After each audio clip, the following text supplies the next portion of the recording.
اللہ تبارک و تعالی نے اس امت کی رہنمائی کے لیے جس جماعت کو سب سے اول ہمارے لیے چنا وہ نبی پاک کے اہل بیت اور حضور کے صحابہ کرام کی جماعت ہے۔ محمد الرسول اللہ والذین معہ اشداء علی الکفار رحماء بینہم، وہ لوگ جو نبی پاک علیہ السلام کے ساتھ تھے، کافروں پہ سخت تھے، آپس میں رحم دل تھے۔ ان کو اللہ تبارک و تعالی نے ہمارے لیے نمونہ ہدایت بنایا۔ قرآن مجید فرقان حمید نے منافقین سے بھی یہی مطالبہ کیا تھا کہ تم اس طرح ایمان لاؤ جس طرح صحابہ ایمان لائے۔ وَإِذَا قِيلَ لَهُمْ آمِنُوا كَمَا آمَنَ النَّاسُ، جب ان سے کہا جاتا کہ اس طرح ایمان لاؤ جس طرح یہ لوگ ایمان لائے، تو وہ چونکہ منافق تھے، ان کا جواب بھی منافقوں والا تھا۔ قَالُوا أَنُؤْمِنُ كَمَا آمَنَ السُّفَهَاءُ، تو کہنے لگے کہ ہم اس طرح ایمان لائیں جس طرح یہ بیوقوف ایمان لے آئے۔ انہوں نے تو گھر بار چھوڑ دیے ہیں، انہوں نے تو فقیری اختیار کر لی ہے، یہ تو ایک وقت کھاتے ہیں، یہ تو ہر وقت میدانوں میں رہنا پسند کرتے ہیں۔ وہ معاذ اللہ اس کو بیوقوفی جانتے تھے۔ الا انہم هم السفہاء، اللہ فرماتے ہیں خبردار ہو جاؤ، یہ خود بیوقوف ہیں جو حضور کے غلاموں کو بیوقوف کہیں۔ یہ بڑی نکھری، بڑی سونی، بڑی شاندار جماعت ہے حضور کے صحابہ کی۔ اس جماعت کے ممبران نے، اس جماعت میں شامل حضور کے صحابہ کرام کی نکھری خوبصورت جماعت نے امت کو بڑے رہنما اصول دیے، بڑے عالی شان افکار دیے، بڑی خوبصورت یادیں چھوڑی۔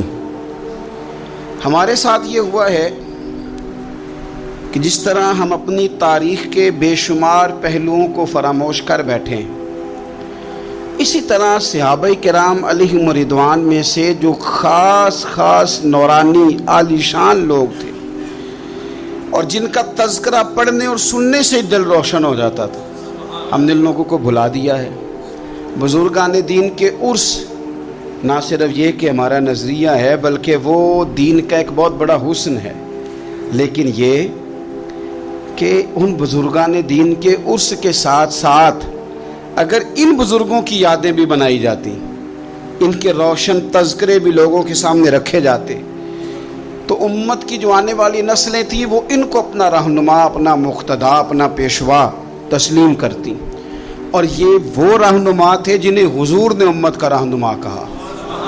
اصحابی کالنجوم، یہ ستارے ہیں میرے صحابہ، کسی کے پیچھے چلو گے تو اللہ تمہیں ہدایت عطا کرے گا۔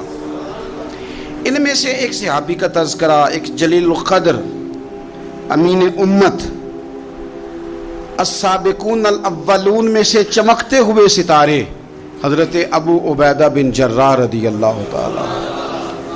حضرت ابو عبیدہ بن جراح رضی اللہ تعالیٰ عنہ ان قرون اولا کے لوگوں میں سے جنہوں نے بالکل ابتدا میں حضور کے دست اقدس پر کلمہ پڑھ لیا تھا، بالکل شروع میں دار ارقم کے دنوں میں، شاید اس سے بھی قبل۔ حضرت صدیق اکبر رضی اللہ تعالیٰ عنہ کی دعوت پر یہ مسلمان ہو گئے، بالکل شروع کے لوگ ہیں۔ وہ جو 10 لوگ جنہیں حضور نے جنت کی بشارت دی، 10 مبشرہ، ان میں نام ہے حضرت ابو عبیدہ بن جراح کا۔ صحیح بخاری میں حدیث ہے، نبی پاک صلی اللہ تعالیٰ علیہ وسلم نے فرمایا ہر امت کا ایک امین ہوتا ہے، اور فرمایا میری امت کے امین حضرت ابو عبیدہ بن جراح ہیں رضی اللہ تعالیٰ عنہ۔ اہل نجران کے کچھ لوگ آئے، انہوں نے عرض کی حضور کوئی ایک شخص ہمارے ساتھ روانہ کرے، اور بندہ کوئی امانت دار ہو، امین ہو۔ تو حضور مسکرائے، فرمایا میں تمہیں ایسا امانت دار دیتا ہوں کہ وہ اس طرح کا امانت دار ہے جس طرح کا کسی کو امانت دار ہونا چاہیے۔ ختم ہو جاتی ہیں اس سے آگے پیچھے یہ ساری تعریفیں۔ فرمایا اس طرح کے امانت دار کو تمہارے ساتھ بھیجتا ہوں، وہ کون ہے؟ فرمایا حضرت ابو عبیدہ بن جراح۔ اتنے فضائل جس شخص کے ہیں، آپ لوگوں کی کمزوری نہیں، یہ ہماری کمزوری ہے۔ ہم نے چاند ایک صحابہ کے تذکرے کیے، باقی بزرگ ترین شخصیات امت کے سامنے آنے سے وہ اس لیے رہ گئیں کہ ہماری ترجیحات کچھ اور چیزیں تھیں، ہمارے فکر کی جولانیوں میں کچھ اور چیزوں نے جوش زیادہ مارا۔ حضرت ابو عبیدہ بن جراح وہ خوبصورت آدمی ہے کہ ابن ماجہ میں ایک بڑا انوکھا فرمان موجود ہے۔ ابن ماجہ میں حضرت عائشہ صدیقہ رضی اللہ تعالیٰ عنہ سے کسی نے پوچھا کہ نبی پاک صلی اللہ تعالیٰ علیہ وسلم کو سب سے زیادہ محبوب کون ہے، حضور کو سب سے زیادہ پیار کس سے ہے؟ تو فرمایا سادی سی بات ہے، ابو بکر صدیق سے، عمر فاروق سے۔ اس شخص نے کہا نہیں، میں ان کے بعد پوچھنا چاہ رہا تھا۔ تو فرمایا یہ بھی بڑی واضح بات ہے، ان کے بعد میں نے حضور کو جن سے سب سے زیادہ پیار کرتے دیکھا وہ حضرت ابو عبیدہ بن جراح ہیں، سب سے زیادہ میں نے محبت کرتے دیکھا۔ اور مسلم شریف میں یہ حدیث آپ کو ملے گی، حضرت عائشہ صدیقہ فرماتی ہیں اگر حضور خود اپنے فرمان سے خلیفہ بناتے تو اپنے بعد ابو بکر کو بناتے، ان کے بعد حضرت عمر کو بناتے، ان کے بعد بناتے تو ابو عبیدہ بن جراح کو بناتے۔ اتنا بڑا آدمی حضرت ابو عبیدہ بن جراح رضی اللہ تعالیٰ، اتنی بڑی شخصیت۔ اور پتہ ہے آپ کو ان پر صحابہ کا اعتماد کس طرح کا ہے؟ جب حضور علیہ السلام کے وصال ظاہری کے بعد صحابہ بیٹھے نا، میٹنگ ہو رہی تھی خلیفہ بنانے کے لیے، امت کا اجماع ہو رہا تھا حضرت صدیق اکبر پر، تو ایک دوسرے سے نہ پوچھا جا رہا تھا کہ آپ کی نظر میں اگر بیعت کی جائے تو کس کی جائے، آپ کی نظر میں بیعت کی جائے تو کس کی جائے، آپ کی نظر میں اگر امیر مقرر کیا جائے تو کسے کیا جائے، آپ کی نظر میں خلیفہ کس کو ہونا چاہیے؟ تو امت کا اجماع جناب صدیق اکبر کی طرف تھا۔ تو حضرت صدیق اکبر سے پوچھا گیا آپ بتائیے اگر آپ بیعت کریں گے تو کس کی کریں گے؟ تو حضرت صدیق اکبر نے کہا دو لوگوں کی، اگر حضرت عمر کو آگے لگاؤ گے تو پھر بھی میں بیعت کر لوں گا، اور اگر ابو عبیدہ بن جراح کو آگے لگاؤ گے تو میں پھر بھی بیعت کر لوں گا۔ میں ان دونوں کی بیعت کرنے کو تیار ہوں۔ یار اتنا بڑا آدمی، کتنے کو کتابیں لکھی جانی چاہیے تھی، کتنے کو دن منانے جانے چاہیے تھے، کتنے کو ان کے نام ہمیں خطبے کرنے چاہیے تھے، کتنے کو تذکار ان ہستیوں کے ہونے چاہیے تھے۔ حضرت عمر فاروق رضی اللہ تعالیٰ عنہ کا وصال ہو رہا ہے، چونکہ جناب ابو عبیدہ بن جراح رضی اللہ تعالیٰ عنہ پہلے وصال فرما گئے تھے، تو جناب عمر فاروق رضی اللہ تعالیٰ عنہ کا وصال ہو رہا ہے۔ کسی نے کہا کسی کو خلیفہ نامزد کر دیں، فرمایا 6 لوگوں کی میں نے کمیٹی بنا لی ہے، کسی کو بنا لینا۔ ہاں اگر آج ابو عبیدہ بن جراح ہوتے تو پھر میں کمیٹی نہ بناتا، پھر میں ان کو امیر بناتا، اور اگر رب مجھ سے پوچھتا کہ عمر کس کو امیر بنا کے آئے ہو تو میں کہتا اے اللہ جسے تیرے نبی کریم نے امین فرمایا تھا انہیں میں امیر بنا آیا ہوں۔ اتنے بڑی شخصیات، اتنے بڑے نام، اتنا بڑا مرتبہ، اور پھر 2 ہجرتیں کی حضرت ابو عبیدہ نے، حبشہ بھی گئے، مدینہ بھی آئے، ہر جہاد میں شامل ہوئے، اور عشق کے امتحان دینے کی باری آئے تو سب سے پہلے دیے۔ زرہ کی 2 کڑیاں ٹوٹ کے احد کے میدان میں حضور کے رخساروں میں پیوست ہو گئی تھی، دوڑ کے آئے حضرت ابو عبیدہ، اور ایک کڑی اتاری، اپنے دانت سے زور سے کھینچی تو ایک دانت ٹوٹ گیا، پھر دوسری کڑی زور سے نکالی حضور کے رخسار نور سے تو دوسرا دانت ٹوٹ گیا، لیکن حضور کی تکلیف برداشت نہیں کر سکے۔ عجیب امتحان لیا ان کی محبت نے بھی، عجیب امتحان لیا۔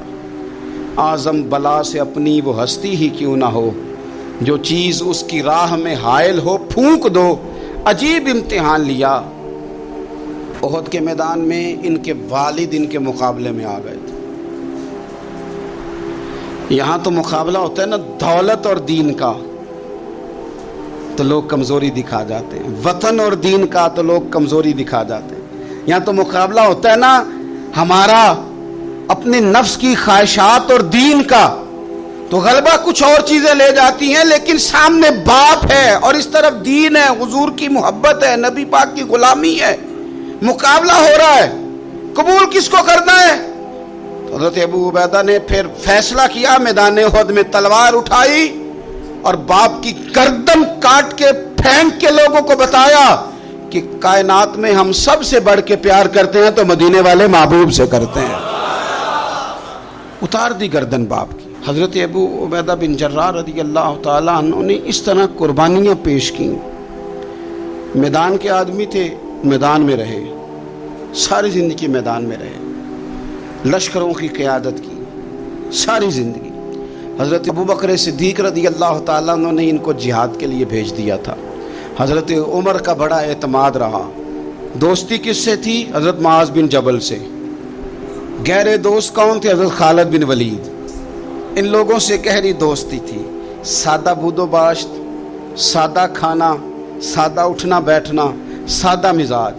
حضرت عمر فاروق رضی اللہ تعالیٰ عنہ ملک شام گئے، یہ بھی ملک شام میں تھے. جناب عمر فاروق کے مزاج میں جلال تھا. آپ نے کچھ لوگوں کو دیکھا جنہوں نے زرق برق لباس پہن لیے، بڑے بڑے عالی شان بنگلے بنا لیے، بڑے بڑے گھروں میں رہنے لگے. تو حضرت عمر کو اتنا جلال آیا کہ زمین پر اتر کے نا سنگریزے اٹھا کے تو لوگوں کو مارتے تھے. فرماتے تھے اتنی جلدی حضور کی تعلیم بھول گئے اور تم نے اجمیوں کے طریقے اپنا لیے. اتنی تکلیف کے ساتھ حضرت عمر گفتگو کرتے، لیکن حضرت ابو عبیدہ سے ملتے تو فرماتے یار تھوڑی روٹی بھی کھایا کر، کبھی تو بھی کپڑے بدل لیا کر. اتنا فقر، اتنی سادگی. اولین لوگوں میں سے جن کے لیے لوگ مسلمانوں کا امیر المومنین بنانے کی باتیں کر رہے ہیں. حضرت عمر ملنے گئے تو کسی چٹائی کے ٹکڑے کی تہ 2-3 لگا کے گھوڑے پہ اس کو رکھ لیا جاتا تھا سواری کرنے کے لیے تاکہ پسینہ نہ آئے. اسی کو اتار کے نا تو سرانہ بنا کے بیٹھے لیٹے ہوئے زمین پہ. حضرت عمر ملنے گئے تو حضرت عمر فاروق رضی اللہ تعالیٰ عنہ کو بھی اپنے ساتھ زمین پہ بٹھا لیا. تو حضرت عمر فرمانے لگے میں نے تو روٹی کھانی ہے تجھ سے، دوست ہے میرا، کھانا کھلا. تو کہنے لگے کھلاتے ہیں نا، کھلانا کیوں نہیں. یہ بھی لوگ تھے، اسی دھرتی پہ رہتے تھے. ان لوگوں کو نا کسی چیز نے اپنے قبضے میں نہیں لیا. نہ عورتوں کی باتیں انہیں بہلا سکیں، نہ بچوں کی خواہشات کے ہتھے چڑھے، نہ زمانے کی تیز دوڑ میں شامل ہوئے، نہ کسی کہانی کا حصہ بنے، نہ لوگوں کی یہ باتیں کہ دور بدل گیا. کوئی چیز ہیوی نہیں ہوئی، اس لیے کہ انہوں نے فقیری مدینے والے محبوب سے سیکھی تھی. فقر میرے نبی کریم علیہ السلام سے سیکھا تھا. فقر تازہ تھا، ذہن وسیع تھا. حضرت سیدنا عمر نے کہا روٹی کھانی ہے تو تھیلے میں ہاتھ ڈالا، 2 خشک ٹکڑے روٹی کے نکالے اور فرمایا کھا لے. تو حضرت عمر نے پکڑ کے منہ میں رکھے، چبائے اور جناب عمر رو پڑے. فرمانے لگے ہر بندے کو دنیا نے اپنے قبضے میں کر لیا ہے، لیکن ابو عبیدہ تو آج بھی بچا ہوا ہے. دنیا تجھے اپنے جال میں پھنسا نہیں سکی، تو قابو نہیں آیا، تو آج بھی اپنی جگہ پہ قائم ہے. تو وہیں کھڑا ہے جہاں مدینے والے محبوب نے ہمیں کھڑا کیا، تو وہیں کھڑا ہے یار. اتنے حسین آدمی، اتنا بڑا نام، اتنا بڑا قد، اتنا بڑا کردار، اتنا بڑا حسن. ہزاروں کی فوج کے سپہ سالار ہیں. اگر میں کہہ دوں چیف آف آرمی سٹاف ہیں، میرا خیال ہے میری بات غلط نہ ہوگی. اتنی بڑی فوج کے سپہ سالار، اور اس فوج کے سپہ سالار جس میں کئی دفعہ سپاہی بن کے حضرت خالد بن ولید بھی لڑائی کر رہے ہیں. اتنی بڑی فوج کو کمان کرتے ہیں. لباس وہی سادہ، غذا وہی سادہ، انداز وہی. رومی بہت بڑی طاقت سمجھتے تھے اپنے آپ کو. جناب عمر کے زمانے میں ان کے خلاف لشکر کشی ہوئی. امیر کون ہے؟ حضرت ابو عبیدہ. ہاتھ میں تلوار پکڑی، گھوڑے پہ بیٹھے چلے گئے، محاصرہ کر لیا رومیوں کا، گھیر لیا. اب رومیوں نے کچھ تھوڑی سی مزاحمت کرنے کی کوشش کی، باہر آئے لیکن کچھ بھی نہ ہو سکا، منہ کی کھا کے واپس اندر چلے گئے. کئی دنوں سے حضرت ابو عبیدہ کی فوج نے محاصرہ کیا ہوا ہے. جب تنگ آ گئے تو پیغام بھیجا کہ ہم صلح کرنا چاہتے ہیں. فرمایا صلح تو مسلمانوں کا پسندیدہ کام ہے، آ جاؤ. انہوں نے کہا جی ہم جزیہ دے دیں گے، ہم کسی طریقے مسلمانوں کے اطاعت میں آ جائیں گے، آپ ہم سے بات کریں. فرمایا بھیجو. ان کا سپہ سالار آیا. انہوں نے روب ڈالنے کے لیے نا مسلمانوں پہ سپہ سالار کو بڑے قیمتی کپڑے پہنائے، زرق برق لباس، عالی شان پوشاکیں، 5-7 لوگ ساتھ. یہ لوگوں کا طریقہ ہوتا ہے. وہ پریشر ڈالنے کے لیے لوگ کرائے کا مکان بھی خرید لیتے ہیں، کرائے کی کار بھی حاصل کر لیتے ہیں، لوگوں کے برتن بھی استعمال کر لیتے ہیں، کسی کے گھر سے فرنیچر بھی منگوا لیتے ہیں. تو آپ نے نا وہ زرق برق لباس پہنے ہوئے ان لوگوں کو آتے دیکھا اب وہ بڑے اپنے انداز میں تو روب ڈالنے کے لیے آئے تھے نا، تو آ کے پوچھا مسلمانوں کے امیر کہاں ہیں لشکر کے؟ تو انہوں نے کہا ادھر ہی تھے، یہیں کہیں ہوں گے۔ بڑا حیران ہوا کہ ہم تو بڑے لاؤ لشکر کے ساتھ آئے۔ یاد رکھ لیں، روب کپڑوں کا نہیں ہوتا، روب کردار کا ہوتا ہے۔ پھر پوچھا کہاں ہیں؟ نے کہا جناب وہ سامنے خیمے میں دیکھ لو۔ وہ خیمے میں گئے تو اتنی بڑی فوج کا سپہ سالار زمین پہ بیٹھے اور اپنے تیر سیدھے کر رہے۔ اب وہ بڑے زرق لباس میں کہنے لگا ابو عبیدہ بن جراح آپ ہیں؟ فرمایا میں ہی ہوں۔ کہا ملنا تھا؟ فرمایا آ جاؤ۔ کہنے لگا آپ تو زمین پہ بیٹھے۔ تو آپ فرمانے لگے ہمارے بزرگ زمین پہ ہی چلتے تھے، زمین پہ ہی بیٹھتے تھے، زمین پہ ہی کھاتے تھے، نیند آتی تھی تو زمین پہ ہی سو جاتے تھے۔ وہ حیرانگی سے کہنے لگا آپ اتنے بڑے سپہ سالار ہو کے اس طرح رہتے ہیں؟ فرمانے لگے میری ضروریات ساری پوری ہوتی ہیں، پھر بھی کبھی کوئی مشکل بن جائے تو میں تھوڑا سا قرضہ لے لیتا ہوں حضرت معاذ بن جبل سے، ان کو مشکل آ جائے تو مجھ سے لے لیتے ہیں۔ تو بالکل صحیح گزارا ہو رہا ہے کہ اس طرح کیوں بیٹھے ہیں؟ یہ کیا بات ہوئی؟ ہمارے ہاں لوگوں کا رونا دھونا نہیں، روز مکان کوئی نہیں تو رو پڑے، بچے کی شادی کرانی ہے تو رو پڑے، او ہو جی کیا بتائیں غریبی بڑی ہے تو رو پڑے۔ زمین پہ بیٹھے ہیں، زمین پہ بیٹھ کے خشک ٹکڑے کھا رہے ہیں، پر کہہ رہے ہیں بڑے مطمئن ہیں۔ یار کیا ہوا؟ کوئی ایسا مسئلہ نہیں، اگر کبھی مشکل آ جائے تو میرے دوست ہے حضرت معاذ بن جبل، تھوڑا قرضہ لے لیتا ہوں، ان کو ضرورت پڑے تو مجھ سے لے لیتے ہیں۔ رومی صلح بھی کر گئے، بات بھی کر گئے، پر جہاں جہاں گئے نا حضرت ابو عبیدہ بن جراح کا فقر بھی بیان کرتے گئے۔ وہ فقر بھی بیان کرتے، کیا کریں اب تو بھائی پیروں کی کوٹھیاں بھی دیکھنے کے قابل ہیں، کیا بتائیں آپ۔ اب تو جو زیادہ فقیری کا درس دیتا ہے نا، اس کی پجاروں دیکھ کے بندہ پریشان بھی ہو جاتا ہے کہ اس پجاروں سے نکل کے اس نے فقر کا درس دیا ہے۔ اب تو جناب لوگ یہی کہانی آ کے سناتے ہیں، یہی کہانی، یعنی کچھ امیر لوگ ہیں وہ کئی دفعہ جلسوں کا ٹائم لینے آتے ہیں تو لگتا ہے کہ پیرانے پیر ہیں، یہ کہتے ہیں فلانے پیر صاحب بھی میرے پاس آتے ہیں، فلانے بھی آتے ہیں، فلانے بھی آتے ہیں، فلانے بھی، شکر ہے جی اللہ کا، فلانے کو فون کروں تو وہ آ جایا کرتا ہے۔ تو میں نے ایک سے کہا، میں نے کہا یار آپ نے لیا کیا، سیکھا کیا؟ آپ تو ابھی بھی وہاں کھڑے ہیں کہ دولت ہی سارا کچھ ہے، کیا لیا آپ نے اتنے پیروں کو بلا کے؟ اصل کیا کیا، ملا کیا؟ آج بھی اگر وہی کھڑے ہو تو پھر آپ نے فقر سے کیا سیکھا؟ کچھ بھی نہیں۔ پھر تو آپ نے نا، میں پہلے بھی ایک دن کہا تھا، پھر کہتا ہوں، میں کہتا ہوں ہمیں برانڈ نہ بنایا کرو، خدا را مشہور آدمی سمجھ کے دعوت نہ دو، دین کا خادم سمجھ کے دعوت دو۔ ایسا کام نہ کرو کہ فلانا بندہ بڑا مشہور ہے تو اس کو دعوت دے لے۔ کبھی کبھی بڑی تکلیف، میں ابھی تھوڑے دن پہلے بڑے لمبے سفر پہ تھا، صبح میں 8:30 گھر سے نکلا، 8:30، اور میں 2-2:30 بجے وہاں پہنچا، لیکن 10 کیمرے لگے ہوئے ہیں، آپ کی کار سے نکلنے کی فوٹو، آپ کی بیٹھنے کی فوٹو، آپ کے آنے کی فوٹو، میرے گھر میں داخل ہونے کی فوٹو، فریزر کے ساتھ فوٹو، اندر والے دروازے کے ساتھ فوٹو۔ کیا میرا مطلب ہے معاملہ ہے؟ اب آپ کے سامنے 15 کیمرے چل رہے ہیں، آپ ٹانگ بھی سیدھی نہیں کر سکتے کیونکہ آپ کو بڑا سیٹ ہو کے بیٹھنا ہے، فوٹو ہو رہی ہے۔ تو کافی ٹائم گزر گیا، تو میں نے ان سے کہا کہ یار میں 7-8 گھنٹے، مہربانی کرو ٹانگیں تو سیدھی کر لینے، اس کو ذرا بند کرو کیمرے کو، اور مہربانی کرو ایک پانی کا گلاس ہی دے دو، چائے کا کپ ہی پوچھ لو۔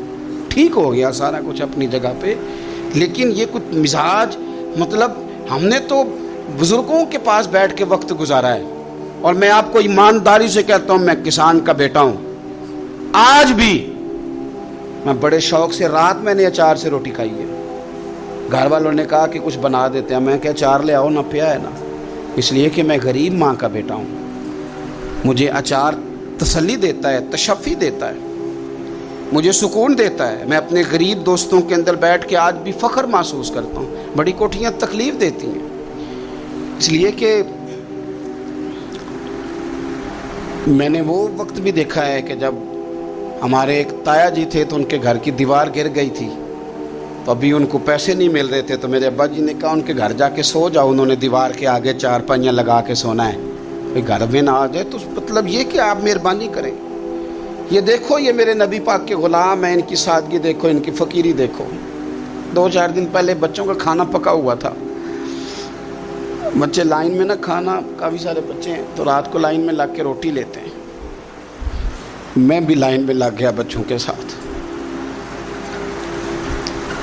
مجھے کہنے لگے آپ کیوں لائن میں لگے؟ میں نے کہا یہ اپنا وقت یاد آ گیا نا، دل کر رہا ہے۔ میں نے ان کے لیے نا پلیٹیں بنوائی ہیں، اس کے اندر سالن کی جگہ چٹنی کی جگہ، تو میں نے باورچی سے کہا اسی پلیٹ میں کھانا ڈال کے نا میرے لیے گھر بھیج یار، یہی والی روٹی بھیج، یہی کھانے کو دل کر رہا ہے۔ یہ آپ کا اصل ہے، یہ آپ کا اصل ہے۔ مہنگے کپڑے آپ کا اصل نہیں ہوتے، وہ تو برانڈ ہے، اس میں تو آپ بیٹھتے ہیں تکلف سے کہ ان کو سلوٹیں نہ پڑ جائے، اس میں تو آپ کسی سے صحیح طریقے سے سینہ بھی نہیں ملاتے کہ کہیں کو مسئلہ نہ بن جائے۔ حضرت ابو عبیدہ بن جراح رضی اللہ تعالیٰ عنہ نا اپنے گھر میں بیٹھ کے رو رہے تھے، روتے جا رہے تھے۔ تو کسی نے کہا کیوں رو رہے ہیں؟ مسند امام احمد بن حنبل میں موجود ہے، فرمانے لگے نبی پاک علیہ السلام نے مجھے ایک دن کہا تھا کہ فتح ہو جائے گی، بڑے بڑے علاقے فتح ہوں گے، تو اپنے آپ کو سنبھال کے رکھنا۔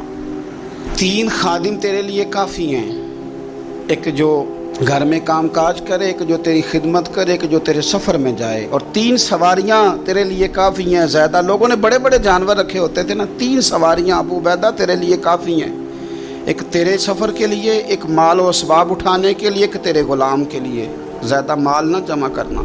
یہ بات کرتے ہوئے رو پڑے، فرمانے لگے ہم لوگ اس جگہ رہ نہیں سکے جہاں حضور نے کھڑا کیا تھا، میرا استبل گھوڑوں سے بھر گیا ہے اور میرے گھر میں غلام بھی زیادہ ہیں۔ حالانکہ صحابہ کہتے ہیں کہ کچھ ایسا نہیں تھا، لیکن چند چیزیں جو موجود تھی ان پر بھی روتے تھے اور فرماتے تھے نبی پاک صلی اللہ علیہ وسلم نے فرمایا تھا قیامت کے دن میرے زیادہ قریب وہ شخص ہوگا کہ جس طرح میں چھوڑ کے جا رہا ہوں قیامت میں مجھے اسی طرح ملے۔ فرمانے لگے میں اس طرح نہیں رہ سکا، سوچتا ہوں نبی پاک کو کیا منہ دکھاؤں گا، کیا منہ دکھاؤں گا کریم کو۔ رو رہے ہیں گھر میں بیٹھ کے، رو رہے ہیں۔ ملک شام میں نا طاعون کا مرض پھیل گیا، حضرت ابو عبیدہ وہاں تھے، حضرت عمر نے خط لکھا، فرمایا جلدی آ جاؤ، آپ سے مشورہ کرنا ہے۔ آپ سمجھ گئے کہ عمر نا مجھے یہاں سے نکالنا چاہتے ہیں کہ مجھے مرض نہ لگ جائے۔ جواب لکھا، کہنے لگے مجھے پتہ ہے جو مشورہ آپ نے کرنا ہے، میں مسلمانوں کو اکیلا چھوڑ کے نہیں آ سکتا، میں لشکر کا سپہ سالار ہوں، کیسے آ جاؤں، میں یہی رہوں گا۔ حضرت عمر نے خط لکھا کہ پھر آپ جابیہ کی جانب بھی چلے جائیں، تھوڑے سے وہاں موسم ٹھیک ہے، وہاں تشریف لے گئے۔ طاعون جب پوری طرح پھیل گیا تو منبر پہ کھڑے ہو کے حضرت ابو عبیدہ بن جراح نے خطبہ دیا، فرمانے لگے اس مرض سے گھبرانا نہ، تم سے بہت پہلے جو صالح لوگ تھے، نیک لوگ تھے، وہ اس مرض کی وجہ سے وصال کر گئے، یہ نیک لوگوں کی موت کا سبب بنا ہے، لوگوں گھبرانا نہ۔ فرمایا کرتے تھے میں تو دعا کرتا ہوں مجھے بھی خدا کی رحمت سے حصہ ملے۔ آپ جمعے کی نماز مسجد اقصی میں پڑھنے جا رہے تھے تو رستے میں طاعون کا حملہ ہوا، وصال ہوا طاعون کے مرض سے۔